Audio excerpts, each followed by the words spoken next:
I think that we're at a real inflection point, and if you just look historically, recovery cycles tend to go in 8 to 11 year periods. We're 10 years into a recovery cycle, so if you just take it on historical data, we're due for a slowdown probably this year or next year, and I think that that probably is going to be the case.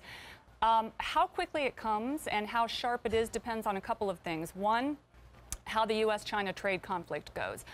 China is definitely slowing down. It was even before there was conflict with the U.S., but it's really feeling short-term pain. I think longer-term pain is going to be felt by the U.S., but already you're seeing companies like Apple downgrading their results. You're going to see more companies saying, look, China's slowing, our business is not as good there.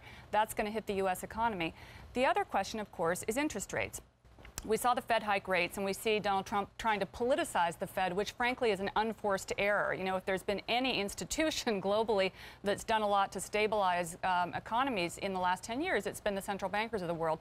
But they're at a difficult balancing point. Regardless of what else is happening in politics, there's a big debate right now about how much inflation we can really expect to see. The numbers are good in the U.S. We have a slowdown in China and Europe. That could affect the global picture. At the same time, you have technology spreading throughout lots of different industries that may be slowing inflation. So should they hike? Should they not? That's the big question for 2019. Quickly, you mentioned to me that when you talk to American chief financial officers, most of them expect a recession this year. Yes, more than half of CFOs at U.S. big companies expect a recession.